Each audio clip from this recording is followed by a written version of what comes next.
time and time again. Meanwhile, Bob got him. Canadian Etalus extraordinaire.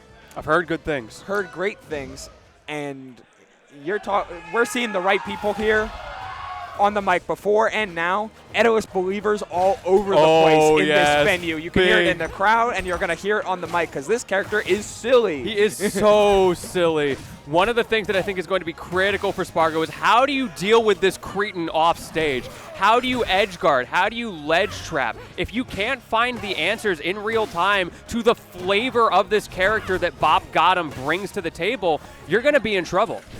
Here's the test. Yeah. Now here's the problem.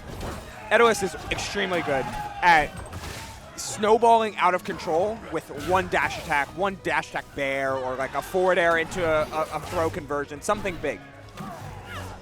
Clairen never has to engage with those systems. We're already seeing Bop go into these like incredibly nuanced drifts out of wall jump just to get a little bit. Bro, this crowd. Yeah, this crowd is crazy.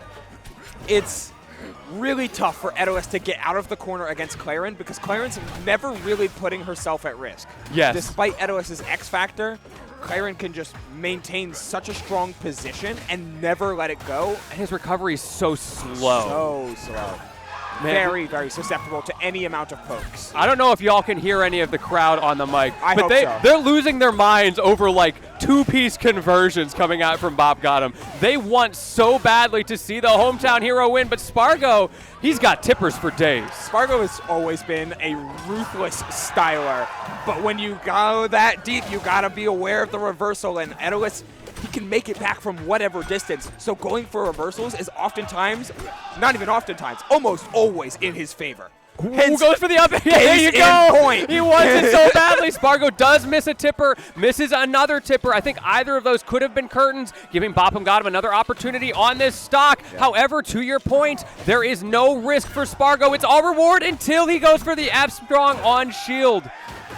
Oh, wow, a quick hit fall fair at a disadvantage, and then one down tilt, charging up, amazing air dodge, has to go with the full commitment, and he makes it back to ledge. Ooh. My fault, Spargo. I wasn't familiar with your game. I was like, oh, there's hope. Never mind. That's what you do. You give him hope. Oh. Man, the conversions off of the neutral special from Spargo are disgusting. He won neutral once that stock, and it was over.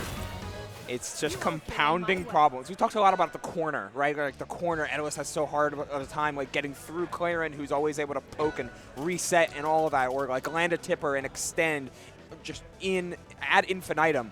But at the same time, it doesn't have to be exclusively Clairen puts you in the corner and Etalus never gets out.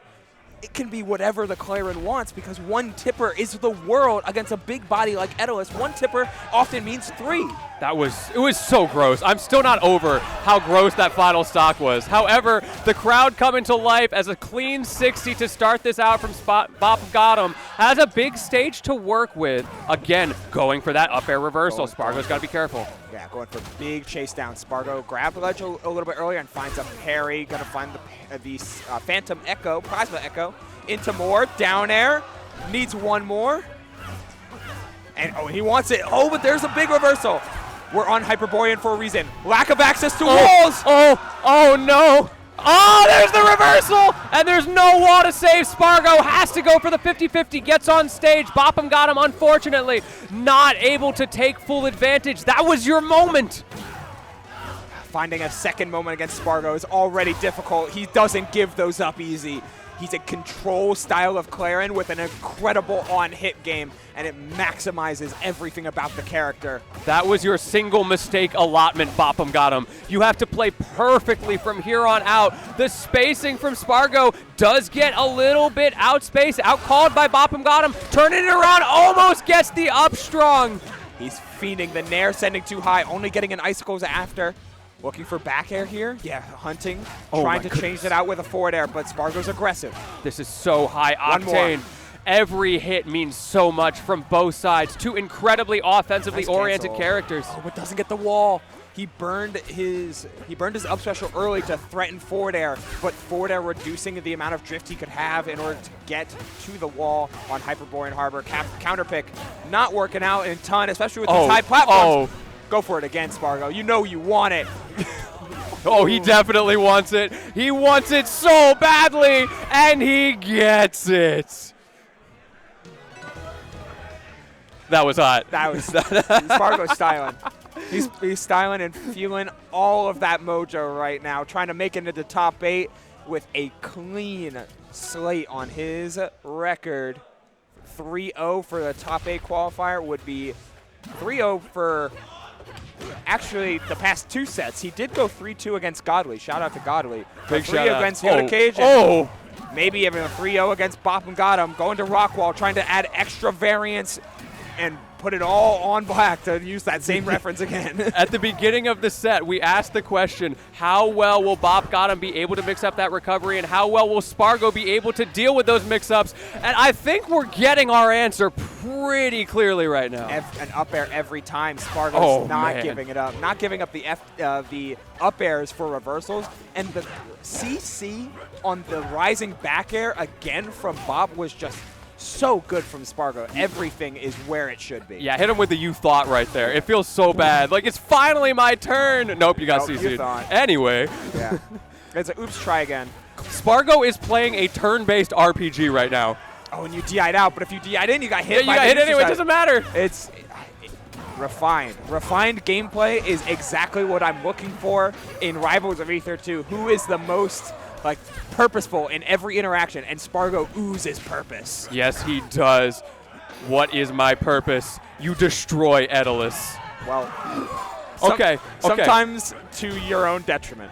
Going for it all. He wants the style points. Yeah. At this point, he has got nothing to prove left in this qualifier. If he can just close it out, a couple of down tilts, a couple of nairs, the classics. Yeah. DIing out, going deep, but getting back is no problem for Clairen at that spacing.